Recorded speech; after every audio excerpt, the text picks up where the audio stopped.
When it comes to cheat meals, fitness trainers or coaches fall into two camps. One camp allows cheat meals, believing it helps keep their clients motivated as well as boosting their metabolism.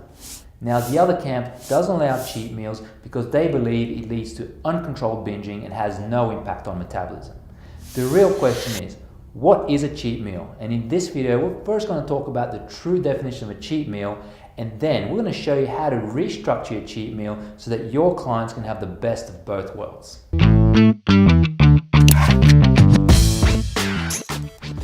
What's up everybody, I'm Stefan from thefitnessboss.com, helping you take charge of those 166 hours that your clients try to undo when they're not training with you.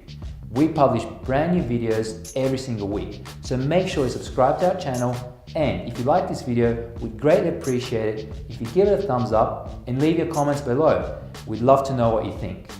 In today's video, we're going to talk about whether cheat meals are actually beneficial for fat loss and if they can help increase a client's compliance to their diet plan.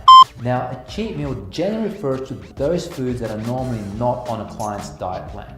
So for example, if a client's on a low carbohydrate diet plan, it could include foods that are high in carbohydrate that they normally don't consume. If a client's on a lower fat diet plan, it could mean higher fatty foods that they're normally not consuming.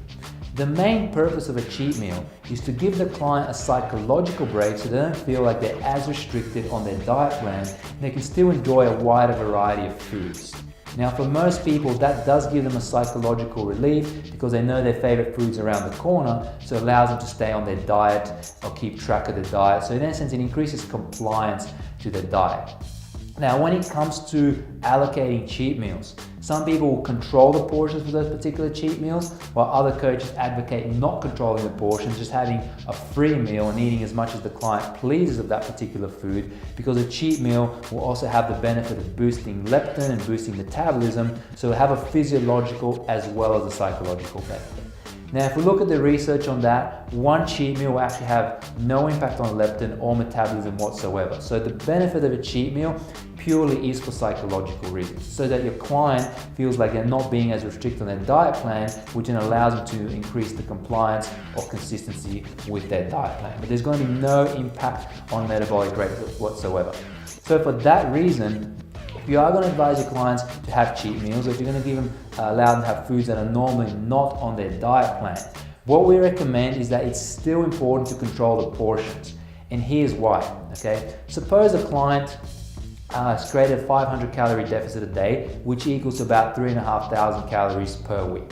That should generally lead to about a 1 pound fat loss per week, okay? Now suppose a client had a cheat meal, and now that cheat meal, for most people, there was an uncontrolled cheat meal, and they ended up having a pizza, some ice cream, and then some chocolate on top of that. Well, that can easily amount to 3,000 calories, just that amount. And trust me, I've seen 50 kilogram females consume that much in one single cheat meal. And this was back in the earlier days when we believed cheat meals actually had an impact on metabolism. Now, if you consume 3,000 meals in one setting, especially if you've been dieting and the metabolism's already ramped down a little bit, that's not going to do anything positive for your metabolic rate whatsoever. However, that's enough to actually entirely close out the weekly deficit. Okay, so if you don't actually control portions during a cheat meal and you allow your clients to blow out their portion in such manner, you're in essence undoing the whole weeks of work, the whole weeks of dieting, just with one cheat meal. So what we recommend, if it comes to having cheat meals or having foods that are not on a client's plan, is to still control the portions. We generally recommend 90 to 80% of the foods in a client's plan come from whole food, unprocessed foods, so from those clean food sources. However, 10 to 20% of the time, they may have foods that are not on their plan. Now, how they allocate that is really up to them. They can break that up over several smaller meals, or they can have that all in one meal. Because sometimes, if you're trying to go out with friends, family, you have a social gathering, and you're trying to enjoy something that's not on your diet plan, and if each of your meals consists of, say, 400 or 500 calories, that's not really a lot of calories to allocate to a cheat meal. And it's not really going to give you that fulfilling or satisfied feeling. But what you can do is then take the calories from one of the other meals for that particular day, or several of the other meals, and either reduce the size of your other meals or eliminate one of the meals altogether. And in essence, that will then allow you to have more calories in your cheat meal. So by doing that, you're still controlling your portions, you're still controlling your energy intake for the day, so your energy intake for that week is not blowing out entirely, but you're also still able to enjoy those foods that are not on your diet plan. You're still able to go out, enjoy a social event with your friends, family, so you don't feel like you're being restricted, and at the same time you're not sabotaging your weight loss efforts. Now, for some people, so as we've mentioned to now, the benefit of the cheat meal is more psychological than it is physiological. Okay, there's no really physiological benefit of having it, but for most people, it does help increase compliance to their diet plan because they know their favorite foods are just around the corner, or they can eat them regularly about 10-20% of the time. Having said that, there are some clients, and typically you'll see this with more overweight clients who have a certain degree of insulin and leptin resistance. With those clients, giving them a cheat meal or giving them a certain food, especially high glycemic foods, can set them off and set off a cascade of binging. Okay, so one Tim Tam leads to another, and next thing you know, they've consumed the whole box of Tim Tam, and next sometimes they may go on a full day binge.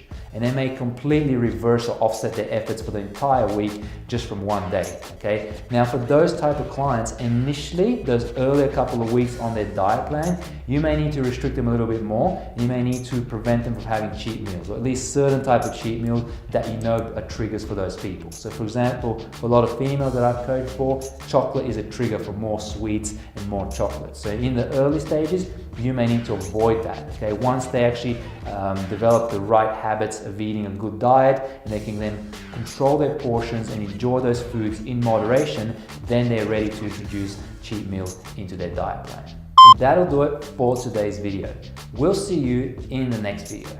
If you like this video, make sure to hit the like button below and definitely subscribe to the Fitness Boss channel. We post new videos like this every week, providing you with tips and practical tools to help get ahead with business building, client training, and social media. Today, we talked about how to structure cheat meals so that your clients can still enjoy certain foods that they may be craving, but without sabotaging their diet.